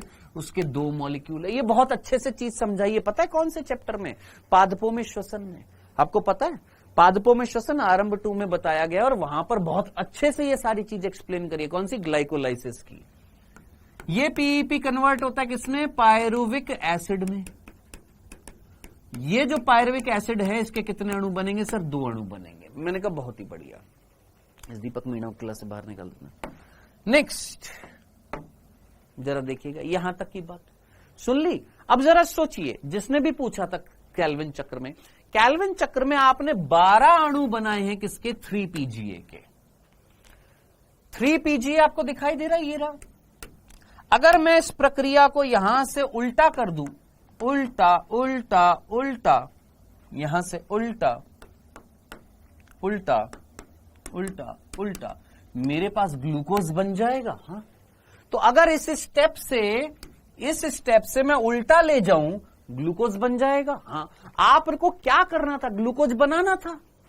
6 carbon dioxide 6 RuBP के साथ आपने 12 अणु बना दिए किसके? 3PGA के। अब अगर ये मेरे पास 3PGA यहां पर बना है, इस 3PGA से अगर मैं इस प्रक्रिया को उल्टा कर दूं, रिड्यूस्ड कर दूं, रिडक्शन कर दूं, तो क्या बन जाएगा सर? ग्लूकोज बन जाएगा। मैंने कहा आइए कर देते हैं। तो सेकंड जो स्टेप जो होता है कार्बोक्सिलेशन के बाद, उसका नाम होता है रिडक्शन। बेटा इंग्लिश में इसको ना ग्लाइकोलाइटिक रिवर्सल भी कहा जाता है। अब जरा सोचिए, ग्लाइकोलाइटिक रिवर्सल क्यों बोला होगा? क्योंकि ग्लाइकोलाइसिस का उल्टा होता है। कैसे उल्टा होता है जरा देखिएगा। आपके पास 3PGA है, क्या 3PGA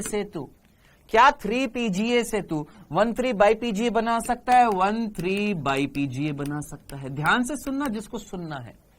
1,3 बाई PGA से 3PGL बना सकता है। 1,3 बाई PGA से 3PGL बना सकता है। हाँ सर, क्या ये हमारी एनसीईआरटी में नहीं है? इसलिए बता रहा हूं, नहीं आता।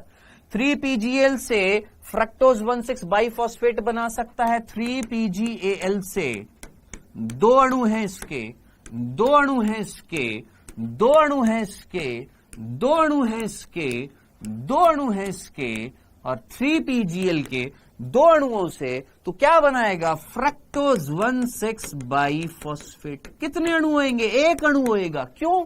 दिमाग लगा।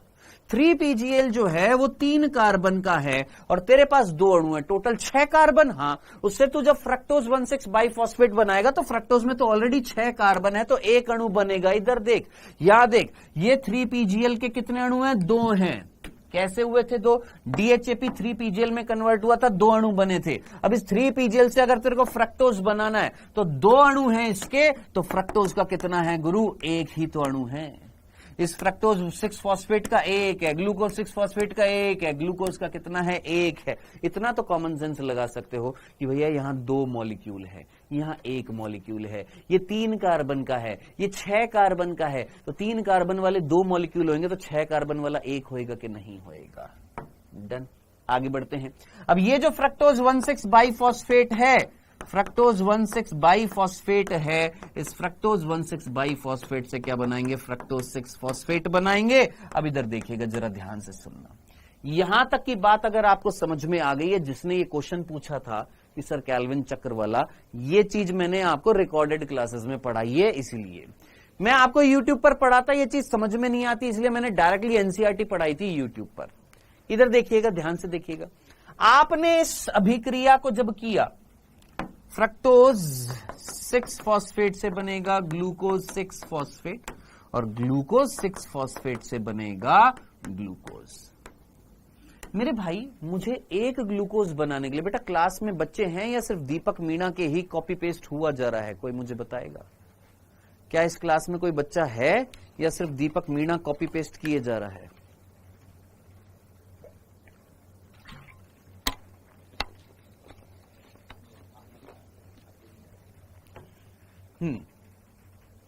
चलिए जी, मुझे एक ग्लूकोज बनाने के लिए 2 मॉलिक्यूल की जरूरत थी 3PGA की, थी ना? अब मुझे बताइएगा, दिमाग लगाइएगा, सोचिएगा, आपके पास कितने मॉलिक्यूल है? 12 है। आपने कार्बोक्सिलेशन में 12 अणु बनाए 3PGA के। तो अगर मैं यहां पर 12 करूं, ध्यान से देखना, यहां पर अगर मैं 2 है, अगर मैं यहां पर 12 करूं तो ये भी 12, ये 12 तो ये 12, ये 12 तो ये 6 हो जाएंगे।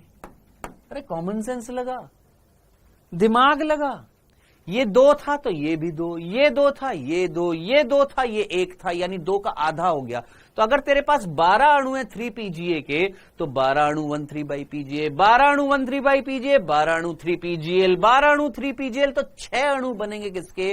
फ्रक्टोज 1,6-बाइफॉस्फेट। 6 फ्रक्टोज 1,6-5-फॉस्फेट, तो 6 फ्रक्टोज 6-फॉस्फेट, 6 अणु फ्रक्टोज 6-फॉस्फेट के, तो 6 ग्लूकोज 6-फॉस्फेट, 6 ग्लूकोज 6-फॉस्फेट से तो 6 ग्लूकोज बनेगी। उड़ी बाबा, ये क्या हुआ? हमने तो 6 ग्लूकोज बना दी, हमें कितनी ग्लूकोज बनानी थी? सर हमें तो 1 ग्लूकोज बनानी थी, ये तो कुछ गड़बड़ी हो गई है। कोई गड़बड़ी नहीं हुई है, इधर देख। इस स्टेप में बस इतना सा याद रखना है, क्या ये वाली जो स्टेप जो थी ना, इसको हमें थोड़ा सा वापस से देखना पड़ेगा। कौन सा? ये वाली जो स्टेप जो थी, इसमें बस थोड़ी सी क्या करनी पड़ेगी सर? बैलेंसिंग करनी पड़ेगी। कैसे बैलेंसिंग करनी पड़ेगी जरा देखिएगा। आपने 6 फ्रक्टोज 1,6-बाइफॉस्फेट बना दिए, हां सर। सॉरी, 6 फ्रक्टोज 6-फॉस्फेट बना दिए, हां सर। अब ये जो 6 फ्रक्टोज 6-फॉस्फेट जो है ना, इन 6 में से केवल 1 फ्रक्टोज 6-फॉस्फेट बदलती है 1 ग्लूकोज 6-फॉस्फेट में। सर बाकी की 5 फ्रक्टोज 6-फॉस्फेट का क्या हुआ? मैंने कहा वेट अभी बता रहा हूं। तेरे पास टोटल कितनी बनी सर? 6 मॉलिक्यूल किसके? फ्रक्टोज 6-फॉस्फेट। 6 ना? हाँ, उन 6 अणु हैं किसके? 6 मॉलिक्यूल से फ्रक्टोज 6-फॉस्फेट के, जिसमें से केवल तूने 1 मॉलिक्यूल को, फ्रक्टोज 6-फॉस्फेट के 1 मॉलिक्यूल को बदला ग्लूकोज 6-फॉस्फेट। अब तेरे पास 1 ग्लूकोज 6-फॉस्फेट बदलेगा किसमें? 1 ग्लूकोज में। तो तेरे को 1 ग्लूकोज चाहिए था, मिल गया। लेकिन सर हमारे पास ये बच गया ना, इसका क्या करेंगे? ये जो 5 अणु बच गए हैं फ्रक्टोज 6-फॉस्फेट के, इसका क्या करेंगे? तो मेरे भाई 5 अणु तेरे पास बच गए हैं फ्रक्टोज 6-फॉस्फेट के। जल्दी से सोच, फ्रक्टोज कौन सी शर्करा? हेक्सोज। 6 कार्बन की होती है। तेरे पास कितने अणु हैं सर? 5 अणु हैं। टोटल कार्बन कितने? 30 कार्बन हो गए। हाँ सर, टोटल कार्बन कितने? 30 है। मेरे भाई तो ये पहले स्टेप में 6 कार्बन डाइऑक्साइड के साथ ये जो 6 अणु जोड़ रहा था RUBP का, ये कहां से आएंगे? तो बेटा ये जो 5 फ्रक्टोज 6-फॉस्फेट जो होते हैं, ये एक पथ के दौरान बनाते हैं RUBP। किसका निर्माण करते हैं? RUBP। अब थोड़ा कॉमन सेंस लगा। जैव अणु चैप्टर तूने पढ़ा है प्रांजल, जल्दी से सोच। फ्रक्टोज एक हेक्सोज शर्करा है, RUBP एक पेंटोज शर्करा है। RUBP एक पेंटोज शर्करा यानी 5 कार्बन की शर्करा है। मुझे बता, अगर तेरे पास 6 कार्बन की शर्करा जिसके 5 अणु हैं, उससे तुझे 5 कार्बन की शर्करा बनानी है, तो तू कितने अणु बनाएगा इसके? 6 कार्बन का है फ्रक्टोज, तेरे पास 5 मॉलिक्यूल है, इससे तू 5 कार्बन का शर्करा बना रहा है, तो कितने अणु बनेंगे? कितने बनेंगे? 6। सीधी सी बात है, 5 6 30 कार्बन। इतना सा तो पूछ रहा हूं मैं, इतनी सी बात तो पूछ रहा हूं। अरे इतनी सी तो बात पूछ रहा हूं। अरे मेरे भाई, एक फ्रक्टोज 6 कार्बन का, तेरे पास 5 कार्बन बच गई थी यहां पर। एक फ्रक्टोज 6 कार्बन का, तेरे पास 5 मॉलिक्यूल बचे हैं फ्रक्टोज के, है ना। एक में अगर 6 कार्बन है तो 5 में 30 कार्बन। अब इससे तो अगर आरयूबीपी बना रहा है, एक आरयूबीपी में 5 कार्बन है, तो इसके कितने मॉलिक्यूल बनेंगे? इतनी सी तो बात कह रहा था, 6 मॉलिक्यूल बनेंगे, तभी तो कितना होएगा? 30 कार्बन बैलेंस होएगा। इतनी सी बात थी। अब जरा सोच, कितने आरयूबीपी बना दिए सर? 6 आरयूबीपी। ये 6 आरयूबीपी का क्या होएगा?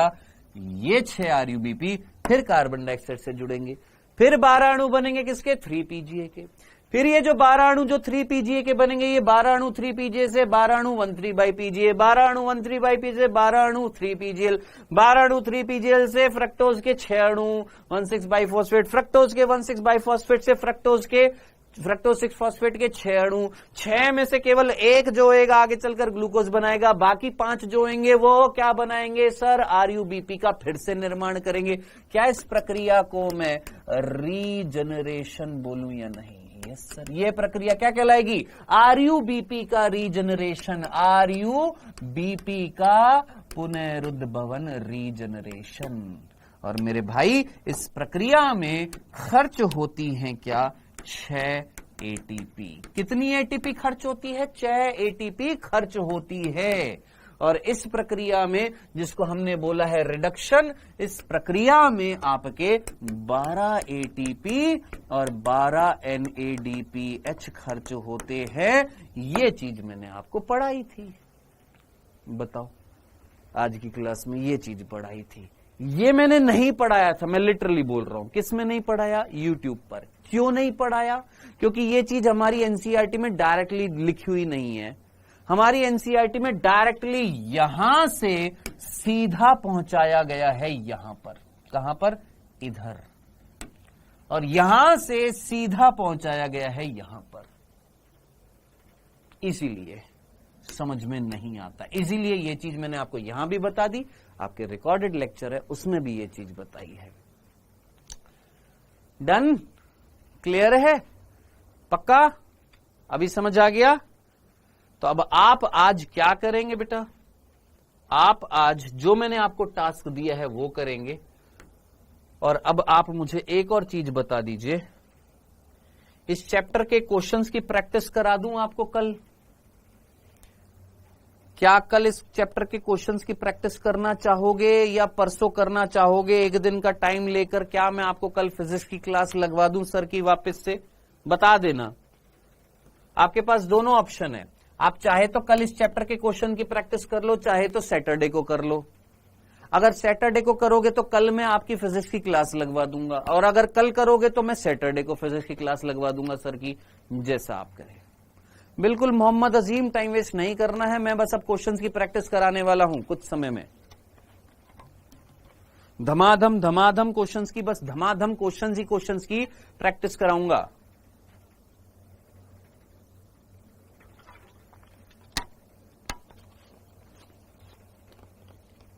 राम मिलान, तुम्हारे सजेशन की जरूरत नहीं है।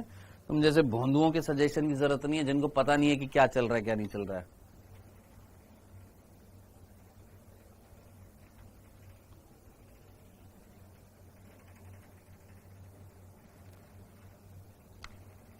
आशीष सोनी, मैं करवा दूंगा बेटा इसको।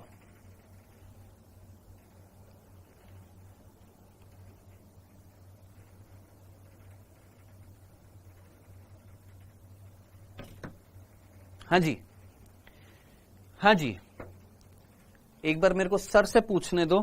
सर जो है कल की क्लास लेंगे कि नहीं लेंगे? मैं आपको बोल भी दूं और सर ना ले पाए कल, तो एक सेकंड वेट करना।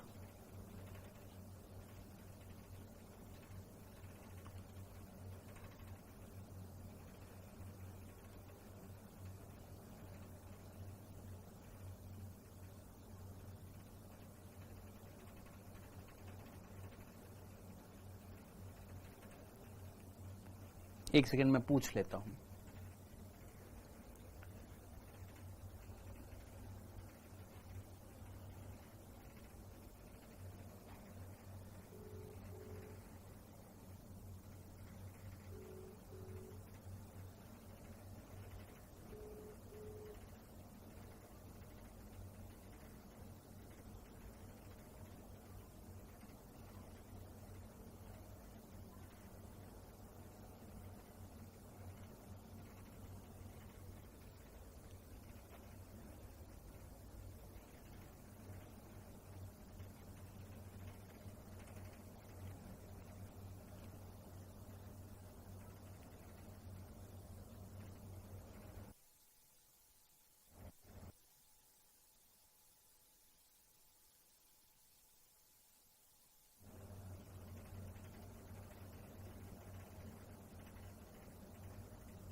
ठीक है, ठीक है,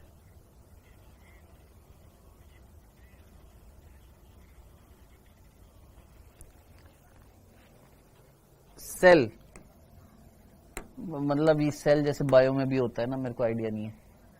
ठीक, ठीक है, ठीक है, सेल बैटरी वाला सेल, ठीक है, ठीक है, ठीक है, ठीक है, ठीक ठीक ठीक ठीक, ओके। हाँ जी, ओके। तो कल जो है सर वापस से क्लास ले लेंगे आपकी, कल फिजिक्स की क्लास रखते हैं,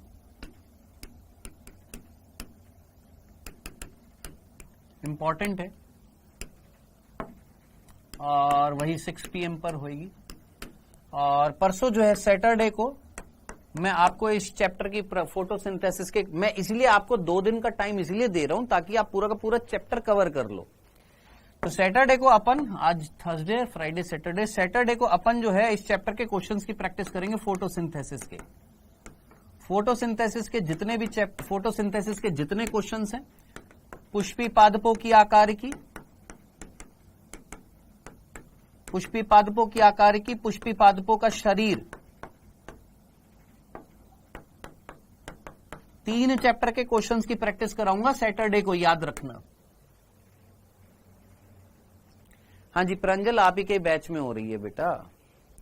सैटरडे को मैं इन 3 चैप्टर के क्वेश्चंस की प्रैक्टिस कराऊंगा, संडे को आपका माइनर टेस्ट होएगा, याद रखना। उस टेस्ट में आपके देखो ज्यादा से ज्यादा करना पड़ेगा, ठीक है। चाहो तो ये जो ये क्वेश्चंस की प्रैक्टिस कराऊं तो इसको बाद में भी देख सकते हो, अगर संडे के पेपर की तैयारी कर रहे हो, जैसा आपका मन करे। आप बाद में भी कर सकते हैं, आप उस दिन भी कर सकते हैं, लाइव आकर भी कर सकते हैं, बाद में भी कर सकते हैं। मैं सैटरडे को ये क्वेश्चंस की प्रैक्टिस कराने वाला हूं। आपका कर्तव्य है कि आज आप फोटोसिंथेसिस पढ़ेंगे, दोनों बैचेस से पढ़ेंगे, 2024 से भी पढ़ सकते हैं, 2025 के भी रिकॉर्डेड से भी पढ़ सकते हैं, यूट्यूब से भी पढ़ सकते हैं, और एनसीईआरटी भी पढ़ सकते हैं, सारी की सारी चीजें कर सकते हैं, ठीक है। सर फिजिक्स की क्लास जो है कल 6 PM पर किस में होगी? सर ये आपके, आज भी मैंने आपको फोन से दिखा दी थी, क्लास दिखाई थी। सर ने क्या पढ़ाया है? करंट इलेक्ट्रिसिटी पढ़ाया है। उसी करंट इलेक्ट्रिसिटी को कल कंटिन्यू करा के क्वेश्चंस की प्रैक्टिस कराएंगे, प्लस आपकी सेल जो टॉपिक जो होता है, जो सर से अभी मैंने पूछा है, सेल जिसमें बैटरी वैटरी जो भी अभी वो बता रहे थे, मेरे को पता नहीं है, वो पढ़ाएंगे। बैच में से ड्रा बैच में होएगा।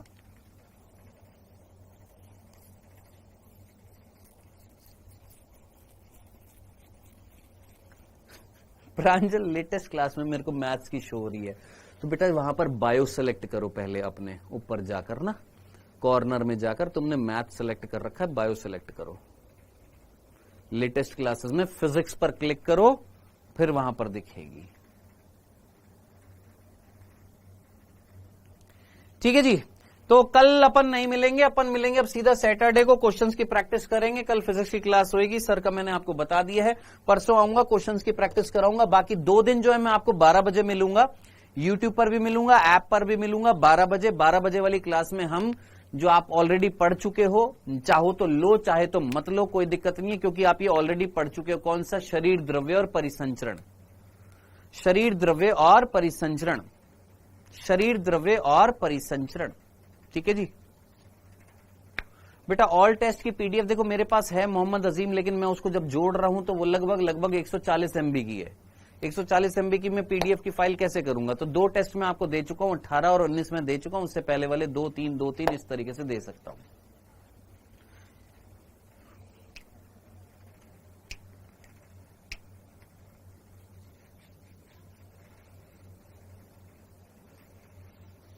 ठीक, डन। चलो जी, मिलते हैं कल नहीं सॉरी परसों, कल 12 बजे मिल लेंगे। अगर जिसको पढ़ना है वो आ सकता है। शरीर द्रव्य परिसंचरण 1 शॉट में या 2 पार्ट में करेंगे, उसको भी आपने पढ़ लिया। टाइम वेस्ट मत करिएगा, बिल्कुल भी टाइम वेस्ट मत करिएगा, बिल्कुल भी टाइम वेस्ट मत करिएगा। अपना पेपर की तैयारी कर लीजिएगा, पेपर की तैयारी जो संडे को होने वाला है, इंपॉर्टेंट है, पेपर की तैयारी करिएगा। बाय बाय बच्चों।